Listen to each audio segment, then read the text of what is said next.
When the US and Israel launched Operation Epic Fury, everyone braced for Iran's military response.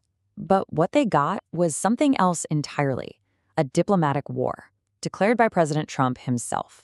And his targets? They weren't just his enemies, they were his own allies.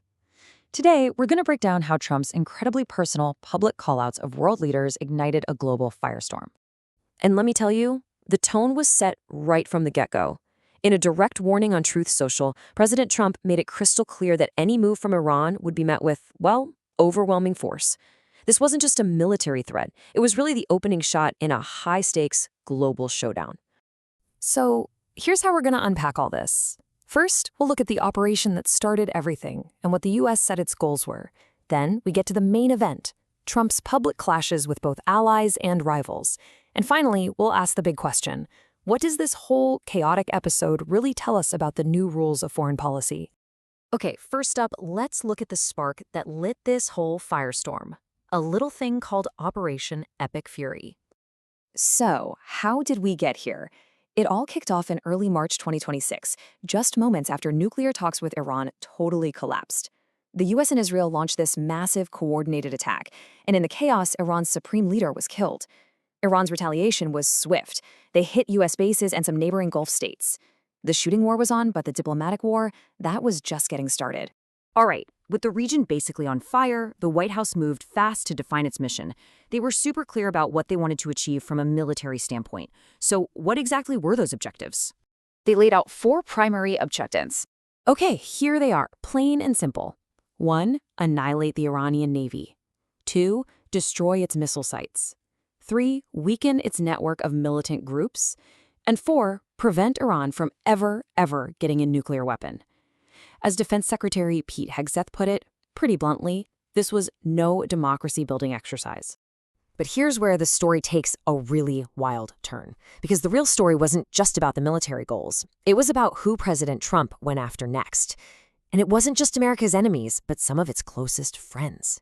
First up, the United Kingdom. When Prime Minister Keir Starmer announced that Britain would not be joining any offensive strikes, Trump's reaction wasn't delivered in some quiet diplomatic cable. Nope, it was immediate, it was public, and he said he was very disappointed.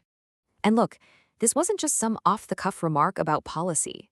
With that one comment, Trump was publicly questioning the entire special relationship. You know, a cornerstone of the Western alliance that has stood strong for decades. So after a pretty intense debate in Parliament, the UK tried to find a middle ground. They offered a compromise. The US could use British bases, but only for specific and limited defensive purposes. For President Trump, though, yeah, it was too little too late. His public verdict was that the decision just took far too long. But if Trump saw the UK's response as a disappointment, he viewed Spain's as, well, you could call it an outright betrayal. Spain was the only European nation to come out and flatly condemn the initial US-Israel attack. And the response from Trump was, wow, just breathtakingly direct. Speaking to reporters, he threatened to completely cut off all economic ties with a NATO ally. This isn't just a diplomatic spat. This is an open threat of economic warfare against a partner.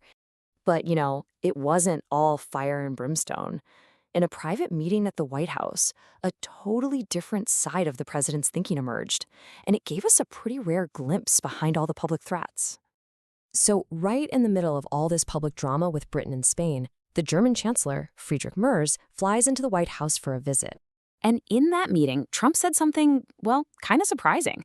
He actually wondered aloud about the end game in Iran, admitting that killing one leader might just clear the way for someone who's just as bad. It's a really striking contrast to his public certainty and a fascinating peek behind the curtain. So, while Trump was sparring with his allies, you can bet America's rivals were watching every move, and boy, did they have plenty to say. Yeah, the condemnation from U.S. adversaries came in fast and heavy. Russia's Putin called the strike a violation of human morality, while his deputy, Dmitry Medvedev, just came right out and warned of a potential world war. Closer to the conflict, Turkey's Erdogan pushed for a ceasefire, and even the Pope made this heartfelt plea to stop the spiral of violence.